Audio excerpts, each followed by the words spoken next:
We keep hearing the word semiconductor all around us, right?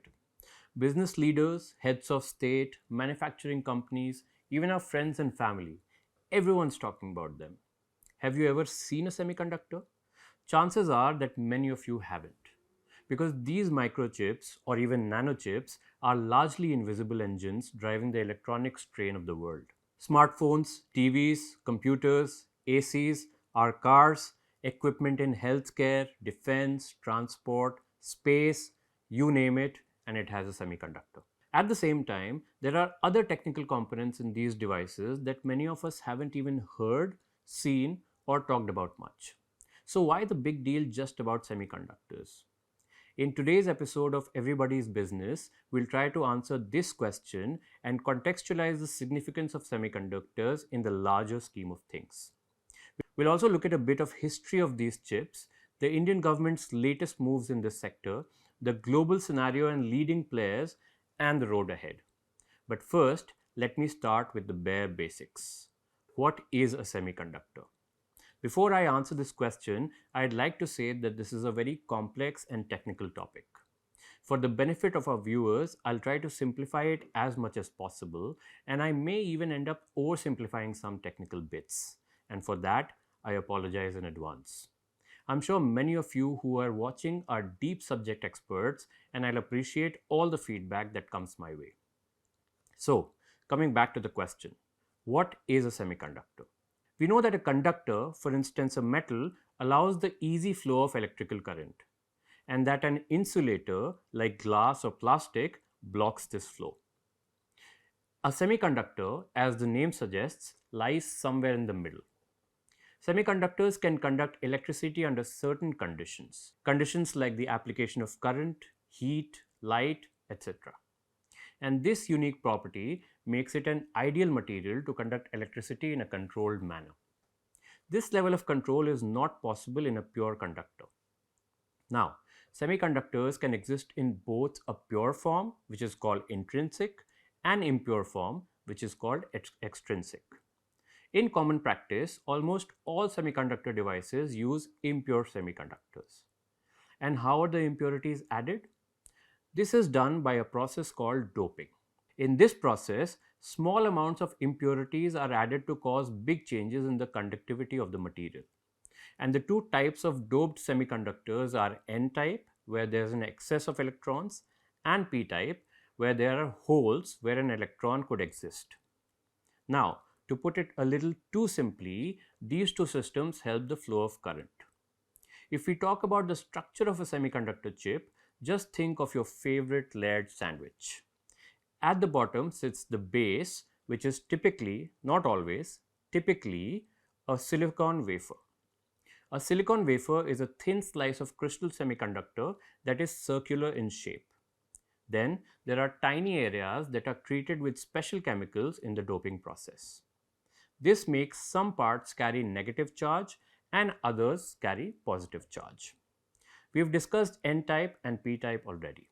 These regions form the transistors, which act like switches that turn the current on and off. And very importantly, these are the building blocks of these chips. To link millions and billions of these transistors, thin metal lines called interconnects are added. There are also insulating layers that keep the signals from getting mixed up. And then, contacts and tiny holes keep the layers connected together. On top of all of this, there's a protective coating, and then there's a final package that connects this system to other devices. We keep hearing that there are 28 nanometer chips, 7 nanometer chips, right? What is that size about? This refers to the size of a transistor within this assembly. Do keep in mind that a nanometer is a billionth of a meter. For perspective, a strand of human hair is anywhere between 80,000 and 100,000 nanometers. A strand of human DNA is about 2.5 nanometers. And big players are already working on the tech to mass produce 2 nanometer chips. The smaller a transistor, the more of them you can pack in a chip. And the more of them you pack in a chip, the more performance it delivers at a lower power consumption. We all heard about the Vikram chip India unveiled recently, right? It is fabricated using the 180 nanometer CMOS technology, and while modest by consumer electronics standards, it is proven reliable for space grade applications. The Tata Group is planning to come out with a 28 nanometer chip soon. What the global standards are and where India stands in its vision, we'll come to in just a bit. For now, let's look at the facilities where these chips are designed, manufactured, and packaged. Fabrication facilities, or fabs as they have now come to be known, manufacture semiconductor chips in huge plants. Taiwan's TSMC, Samsung, Intel, these are some players that have fabs. A fabless company designs chips but does not make them. What they do is that they outsource the manufacturing to a fab. Global leaders like Nvidia, Qualcomm, and AMD work on this model. An IDM, or an integrated device manufacturer, does both design and manufacturing under one roof. Intel, Micron, Texas Instruments are some popular IDMs. And then there are OSATs, or outsourced semiconductor assembly and test facilities. These handle packaging and testing after the chip is manufactured. There are also companies like Synopsys, Cadence, and Siemens that make EDAs. EDA, which stands for Electronic Design Automation, is a chip design software, and all major firms rely on them. Now, where does India's strength lie in all of this? India is strong in chip design, but it's miles behind on fabs and IDMs. Also, it has just started expanding its focus on OSATs, which has the potential of becoming a strong suit for us. In fact, there's an OSAT in Gujarat that we'll talk about shortly. But first, a quick history of semiconductors from India's perspective and that of the world. The earliest observation of semiconductor behavior dates back to 1833 by Michael Faraday. I'm sure we've all heard of him, the father of the electric motor. He first noted that silver sulfide showed increasing conduction with rising temperature. Then, in 1901, Indian physicist J.C. Bose applied for an American patent for a receiver of radio signals. And this is one of the earliest known forms of a semiconductor. But the big global breakthrough really came in 1947 when Bell Labs invented the transistor. A decade later, Jack Kilby at Texas Instruments built the first integrated circuit, shrinking multiple components onto a single chip. And Robert Noyce at Fairchild refined the idea, sparking the Silicon Valley boom. By the way, did you know why Silicon Valley is called that? The name was first adopted in the early 1970s because of the region's association with the silicon transistor. Another piece of trivia here is that Texas Instruments was the first big global player to come to India when it came to semiconductors. It set up an R&D center in Bangalore back in 1985. Over the years, the US has led in semiconductor design, Japan has excelled in memory chips, and Taiwan's TSMC has pioneered manufacturing. China has become the world's largest consumer and assembler of semiconductors. And all of this has made semiconductors the backbone of modern technology. We've heard about Moore's law, right? Intel co-founder Gordon Moore once said that the number of transistors on a chip doubles approximately every 2 years, exponentially increasing the computing power. But with AI and high-performance computing in focus, the transistor scaling doesn't seem to be happening fast enough. Now, the India story has also been very interesting with a little bit of an unfortunate nugget.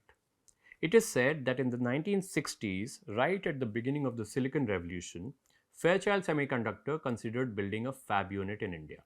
But there were some bureaucratic loops and the company went to Malaysia. Later, in the 60s, Bharat Electronics Limited, or BEL, set up a unit to manufacture silicon and germanium transistors.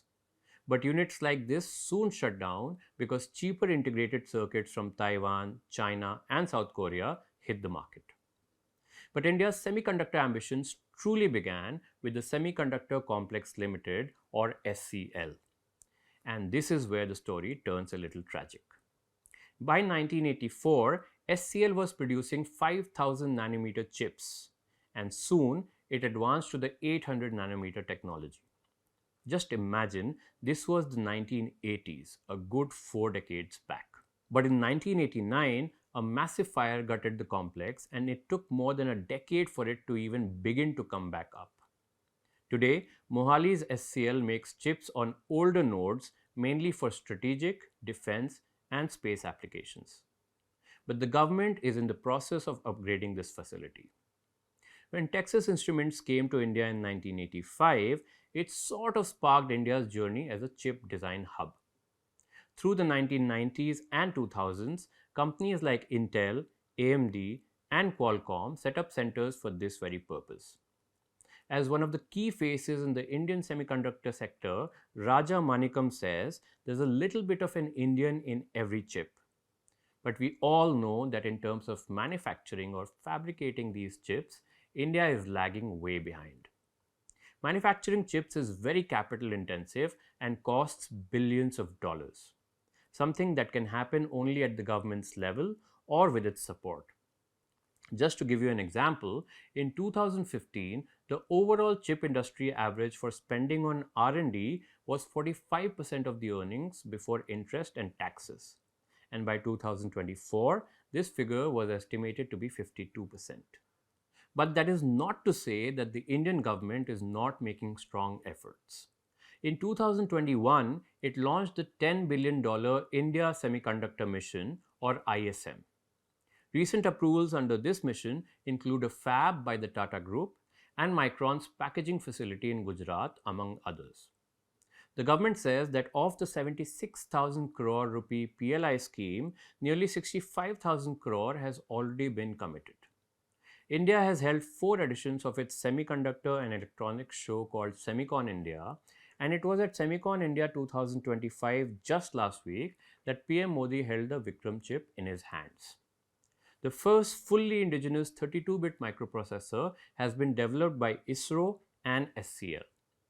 It is designed to withstand the harsh environmental conditions of space launch vehicles. But like we mentioned, this is based on older nodes.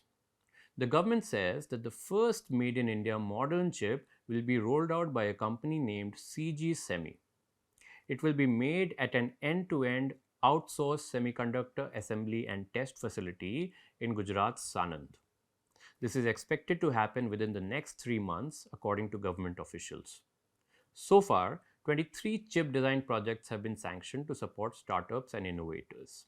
The government says that India's chip market is booming and is set to hit $110 billion by 2030, and that the total approved projects under ISM have reached 10, with a cumulative investment of about 1.6 lakh crore rupees across 6 states. In May this year, Union Minister Ashwini Vaishnav inaugurated 2 semiconductor design facilities in Noida and Bangalore, and these will focus on the 3 nanometer chip design. The Tata Group, which is setting up the country's first wafer fab plant at an investment of about 90,000 crore rupees, will begin producing chips soon. But here's the catch. These chips will have transistors with sizes 28 nanometers and above. While the government says that it has a vision of enabling the manufacture of 7 nanometer chips, it will take about 7 to 8 years to reach that stage. And that too is an ambitious target. In 2023, India signed a partnership with IBM for semiconductor research to support R&D. In 2021, IBM unveiled what it said was the world's first 2 nanometer chip making technology. It said that this technology could be as much as 45% faster than the mainstream 7 nanometer chips and up to 75% more power efficient. In present day, the Taiwan Semiconductor Manufacturing Company, or TSMC, which is the world's largest contract chip maker, is working on this tech.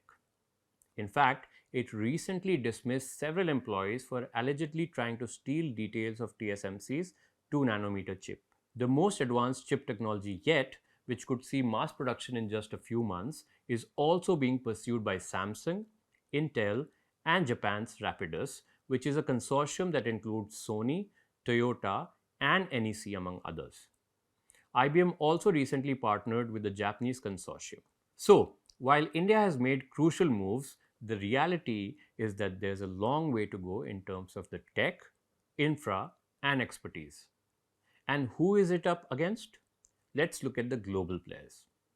In terms of manufacturing, TSMC of Taiwan is the undisputed leader. It produces about 70% of the world's most advanced chips at 3 nanometers for giants like Nvidia, Apple, and AMD. Samsung Foundry is another leading player, and Intel is trying to re-establish itself as both a chip designer and a fab. Qualcomm, on the other hand, leads in smartphone processors and modems. AMD competes with Intel and Nvidia in CPUs and GPUs, and Broadcom leads in networking chips. Then there are memory giants. These are Samsung, SK Hynix, and Micron. Applied Materials, a US based company, supplies the machines, tools, and materials that fabs use. But the one company that deserves a special mention is Nvidia, and it is riding the AI wave beautifully. At over $4 trillion, Nvidia has become the world's most valuable company by market cap. All this because of its dominance in GPUs, or graphics processing units, that power AI data centers. Nvidia sells GPUs to cloud giants like Amazon, Microsoft, Google, AI data centers of leading companies, automakers, and even researchers. At the same time, China is a key market for Nvidia, but US export curbs force it to ship downgraded chips like the H20. But Nvidia is now developing a new AI chip for China that will be more powerful than the H20, according to a Reuters report. This move comes after US President Donald Trump opened the door to the possibility of more advanced Nvidia chips being sold in China. One can say that Nvidia was in the right place at the right time. It has specialized in GPUs for a while now. And while originally GPUs were designed to handle heavy images and videos, its ability to perform vast numbers of calculations rapidly has led to its adoption in AI. Now, there's a very interesting phenomenon that's underway when it comes to semiconductor chips. For years, software drove the tech story: apps, operating systems, the cloud, etc., you name it. People have started talking about hardware less and less. Remember the time when we would discuss the hard drive storage or the RAM in our home PCs at length? That conversation started fading because after an exponential growth, the advancements kind of steadied. Remember Moore's law? AI demand seems to be outpacing this concept now.